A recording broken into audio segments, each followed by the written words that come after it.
Dear students, आज हम discuss करने वाले हैं जेल परमिएशन क्रोमेटोग्राफी और ये हम डिस्कस करेंगे for determination of molecular weight of polymers.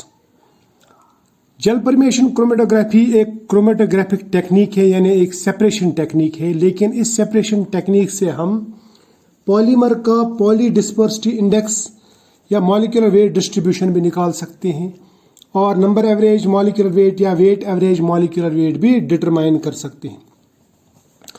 Poly डिस्पर्सिटी index हमने ऑलरेडी पढ़ा हुआ है कि इससे ये हमें पता चल जाता है कि इस पॉलीमर में मॉलिक्यूलर वेट का डिस्ट्रीब्यूशन कितना है, क्योंकि कोई भी पॉलीमर जब हम बनाते हैं, सिंथेसाइज करते हैं, प्रिपेयर करते हैं, तो उस पॉलीमर में जो पॉलीमर चेन्स बनती हैं वो एक ही साइज की नहीं बनती। उसमें कुछ चेन्स छोटी रहती हैं, कुछ बड़ी रहती हैं, कुछ दरमियानी दर्जे की मतलब दरमियानी साइज की रहती है, मीडियम साइज की रहती है।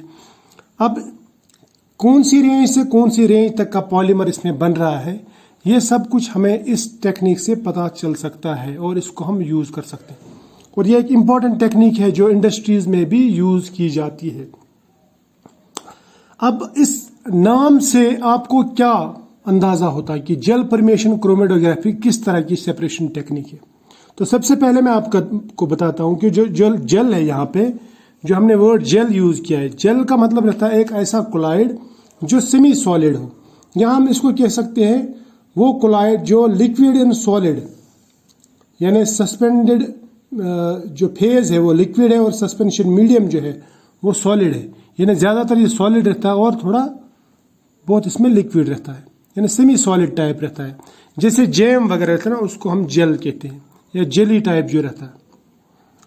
और परमिएशन का मतलब रहता है परमिएबिलिटी, यानी पास होना, कितना पास हो सकता है। और क्रोमेटोग्राफी जो है ये एक सेपरेशन टेक्निक का नाम है क्रोमेटोग्राफी, जिसमें हम स्टेशनरी फेज और मोबाइल फेज इस्तेमाल करते हैं। अब एक्चुअली ये जेल परमिएशन क्रोमेटोग्राफी किस तरह काम करती है और ये एक्चुअली है क्या, तो मैं ये कहूँगा कि जेल परमिएशन क्रोमेटोग्राफी एक्चुअल में साइज एक्सक्लूजन क्रोमेटोग्राफी है। ये एक टाइप का साइज एक्सक्लूजन क्रोमेटोग्राफी है। इससे आपको समझ में आ जाएगा कि ये काम कैसे करता है, यानी इसका जो फंक्शन है या इसका जो वर्किंग है, वर्किंग प्रिंसिपल वो क्या है। देखो, साइज एक्सक्लूजन क्रोमेटोग्राफी में क्या करते हैं हम लेते हैं एक स्टेनलेस स्टील कॉलम, उस कॉलम में हम जेल भरते हैं। फॉर एग्जाम्पल हम अगर जेल परमिएशन क्रोमेटोग्राफी की बात करेंगे तो उसमें हम गिलास बीड्स लेते हैं और ग्लास बीड्स के साथ में पॉलीस्टाइरीन पाउडर डालते हैं। ठीक है, अब आप सिंपली समझ लो, ये मान लो ये जो आपको दिख रहा है ना ब्राउन कलर की ये वेब शेप, ये मान लो एक जेल है, ये इस कॉलम में भरा हुआ है और इस कॉलम में मैं एक सैंपल डाल रहा हूँ। उस सैंपल में पॉलीमर्स है। पॉलीमर्स मैंने यहाँ पे मान लीजिए ये पिंक कलर से दिखाए।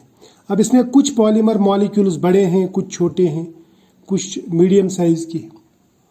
अब देखो होता क्या है, जब हम इस कॉलम के थ्रू एक पॉलीमर सैंपल को पास कराएंगे या किसी भी सैंपल को पास कराएंगे, तो जो छोटे मॉलिक्यूल होते हैं उस सैंपल की, छोटे मॉलिक्यूल इन फ्लैट्स में फंस जाते हैं। यहाँ पे जो बीच में पोर्स रहते हैं ना, पोर्स, इन पोर्स में छोटे छोटे मॉलिक्यूल्स फंस जाते हैं, जबकि बड़ा मॉलिक्यूल इसमें नहीं फंसता, वो सीधा बाहर निकल जाता है।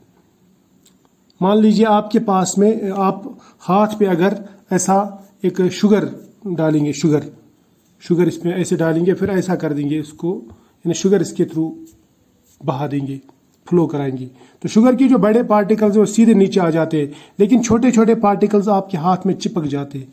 क्यों चिपक जाते हैं? छोटे पार्टिकल्स एक्चुअली पोर्स में फंस जाते हैं, और जो पोर में फंस गया वो जल्दी नहीं निकलेगा इस कॉलम के थ्रू, वो लेट निकलता है।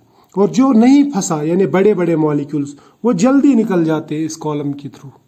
तो इस बेसिस पे यहाँ पे जो मॉलिक्यूल्स हैं उनका सेपरेशन हो जाता है, यानी बड़े मॉलिक्यूल्स अलग हो जाते हैं, मीडियम साइज के मॉलिक्यूल्स अलग और छोटे मॉलिक्यूल्स अलग।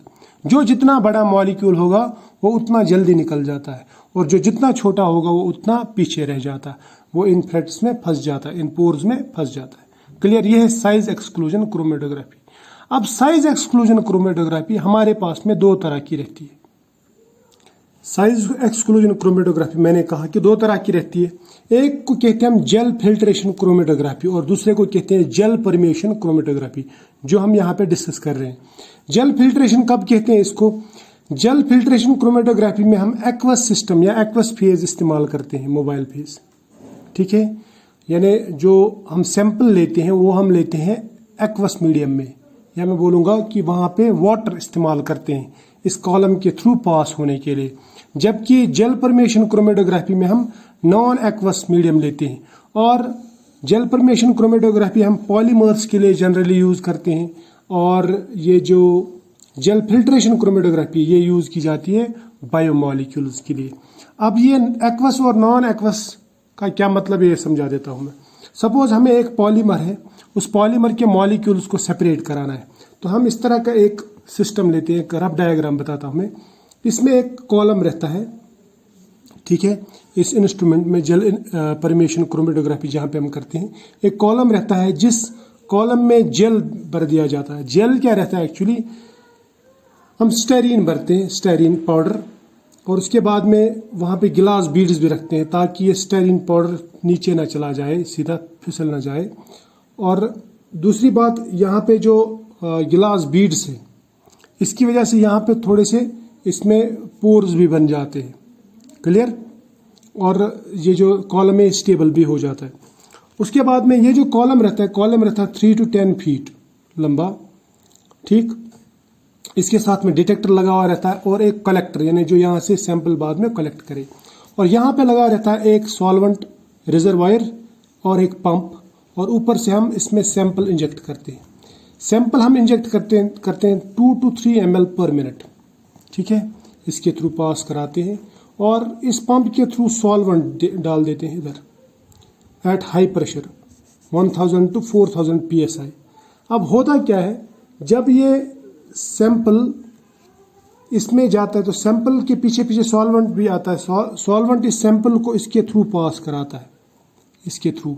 अब सैंपल के जो छोटे मॉलिक्यूल्स हैं वो यहाँ पे फंस जाते हैं और बड़े मॉलिक्यूल्स जो वो निकल जाते हैं बाहर।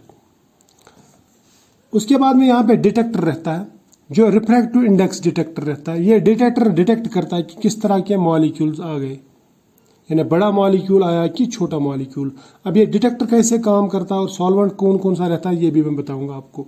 फिलहाल आप लोगों ने ये चीज़ तो समझ ली कि हम इस कॉलम के थ्रू ये पॉलीमर पास कराते हैं जो सेपरेट होता है और ये डिटेक्टर उसको डिटेक्ट करता है, ठीक है। सबसे पहली बात जो मैं आपको यहाँ पे बताना चाहता हूँ वो ये है कि जो सॉल्वेंट्स हम यूज़ करते हैं वो ऐसे सॉल्वेंट होने चाहिए जिसमें स्टेरीन सॉल्युबल हो, इनसॉल्युबल ना हो, ताकि पोर्स, स्टेरीन के पोर्स जो वो क्लॉग ना हो जाए, बंद ना हो जाए। जनरली हम ऑर्गेनिक सॉल्वेंट्स लेते हैं like tetrahydrofuran, benzene, xylene, chloroform या डाइमिथाइल फॉर्माइड। और डिटेक्टर जो यूज़ किया जाता है, मैंने आपसे कहा कि वो refractive index detector. Refractive index detector किस बेसिस पे डिटेक्शन करता है? देखो, सॉल्वेंट का रिफ्रैक्टिव इंडेक्स अलग होगा, सोल्यूशन का रिफ्रैक्टिव इंडेक्स अलग होगा। सपोज मैंने यहाँ पे x लिखा तो इसका मतलब अलग, और यहाँ पे y लिखा इसका मतलब बिल्कुल डिफरेंट। सोल्यूशन का डिफरेंट रहेगा और सॉल्वेंट का डिफरेंट रहेगा। इसी तरह से छोटे मॉलिक्यूल्स का रिफ्रैक्टिव इंडेक्स अलग रहेगा और बड़े मॉलिक्यूल्स का रिफ्रैक्टिव इंडेक्स अलग रहेगा।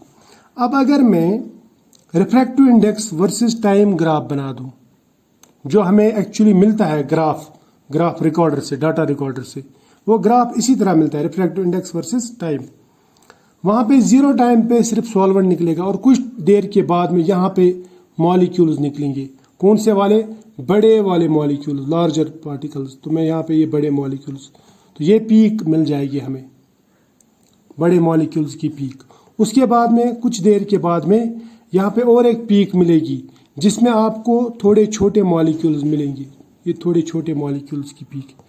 इसका मतलब बड़ा मॉलिक्यूल निकल गया, उसके पीछे उससे छोटे मॉलिक्यूल्स निकलेंगे, और लास्ट में निकलते हैं सबसे छोटे मॉलिक्यूल्स, तो वो अलग पीक देंगे।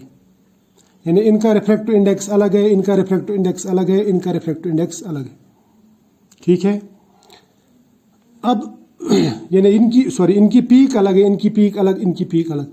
जितनी पीक ऊपर होगी उसका, यानी जितना रिफ्रैक्टिव इंडेक्स ज़्यादा होगा, उसका मतलब उतने मॉलिक्यूल्स इसमें ज़्यादा है, उतना वेट एवरेज मॉलिक्यूल्स यहाँ पे ज़्यादा है।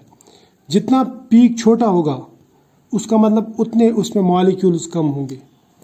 तो लार्जर पार्टिकल्स पहले निकलते हैं या लार्जर पार्टिकल्स और स्मॉलर पार्टिकल्स लास्ट में निकलते हैं, है ना। और पीक इंटेंसिटी जो है यानी पीक हाइट या एरिया अंडर पीक, वो हमें बता देता है weight average molecular weight. Weight average molecular weight, जिसका पीक बड़ा उसका वेट एवरेज मॉलिक्यूलर वेट ज़्यादा, और जिसका पीक छोटा उसका वेट एवरेज मॉलिक्यूलर वेट छोटा। क्लियर? तो आई होप ये आपको समझ में आया होगा कि ये काम कैसे करता है। तो ये लेक्चर भी समझ में आया होगा। अब हम मिलेंगे नेक्स्ट लेक्चर में, तब तक के लिए फ़िलहाल बाय।